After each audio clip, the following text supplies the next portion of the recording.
Hello again, ladies and gentlemen. I'm Joe Hindy, the Android Authority app guy, and it's Friday, which means it's time for another episode of Google Play Weekly. In this week's episode, we're going to talk about the Angry Birds RPG gameplay trailer, a new rumor that suggests that Google Hangouts and Google Voice is going to be merged, and finally, Google is killing off Tap to Pay and Google Wallet for all devices that are not running KitKat. Without further ado, let's get started. Last week we talked a little bit about the new Angry Birds RPG that's coming out, and this week we have some actual gameplay footage to see.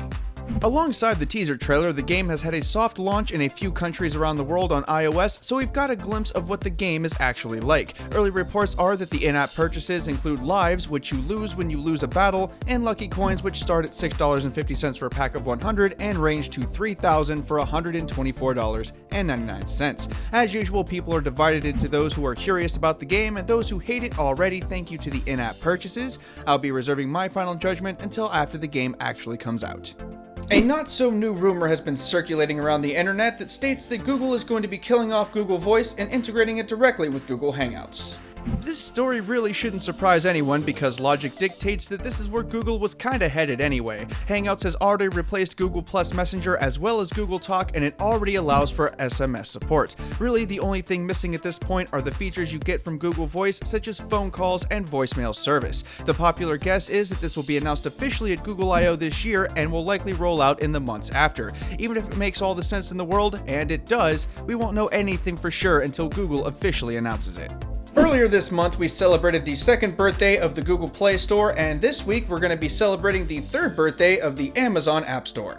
To celebrate, Amazon is offering 60% off a number of apps and games over the course of the next 2 weeks. According to reports, the apps that are on sale will rotate out daily, so those looking to take advantage are encouraged to check back every day to see what's on sale. In addition, select titles such as Sonic Dash and The Hobbit will award those who make in-app purchases with 50% of their purchase given back to them in the form of Amazon coins, which you can then spend on other apps and games. It's a fairly good offer for those who use the Amazon App Store, and the next 2 weeks mark an excellent opportunity to beef up your app library.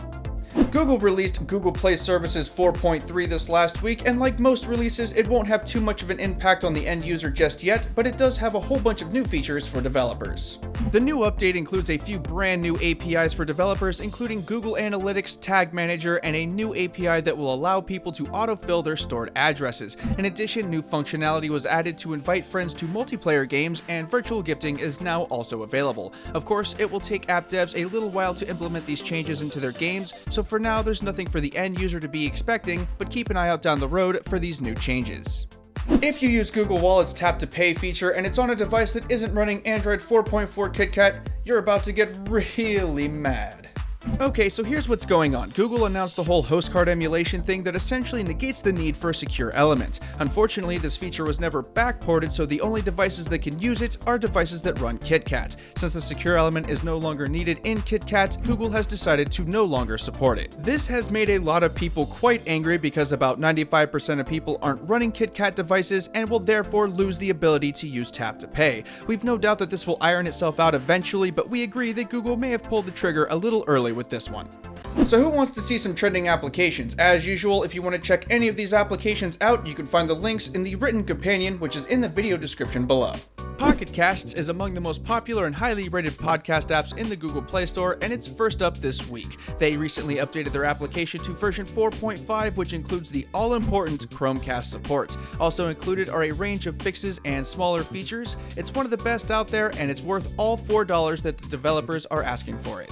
PayPal has done a lot to their app over the last year or so, and a recent update has added even more security and other features. Users of their MasterCard feature can now see their available credit within the application, and PayPal will now link your phone to your account for improved security. All that's needed is the additional SMS permission. Some people may not like that, but we tried it, and it only ever sent the one text message to confirm that your phone is in fact your phone. If you don't use the app but do use PayPal, we recommend you give it a second try. Pebble Beta 11 is out now, and if you have a Pebble and are actively looking for the latest improvements, we recommend you give it a shot. Included in this release are various improvements in performance and other activities like sideloading applications, various developer-oriented improvements, and the app itself apparently loads faster. There are still some issues, but like the Beatles always say, it's getting better all the time. So, Metal Gear Solid 5 was released, and with it came what could be one of the best game companion apps available today. If you bought the game, you should definitely check out the application. You can use it as a standalone app, or you can sync it to the game for more enjoyment. It's worth checking out anyway, but if you have the game on console, then you should probably try the app out as well. Last up this week is an app that focuses on finding all of the apps that are compatible with the Chromecast. It's called Cast Store, and it's a fairly simple premise. Since the Play Store is kind of unorganized for Chromecast users, this app provides a place where people can search for apps for their devices that have Chromecast support. If you have a Chromecast, then you should probably have this application too. Once again, I'm Joe Hendy, the Android Authority app guy. Don't forget to subscribe to our YouTube channel, and if you want to follow Android Authority, myself, or the rest of our awesome YouTube team, you can find our social media links in the video description below. If you're hanging out for a minute, we have a couple of awesome videos for you to watch right over there, including Joshua Vergara's 7 best features of the Oppo Find 7, as well as Jace's Android Authority Q&A, which also happens to be Android Authority's 1000th episode. Finally, don't forget to check out the written companion, which is in the video description below. Thank you again for watching, and have a wonderful day.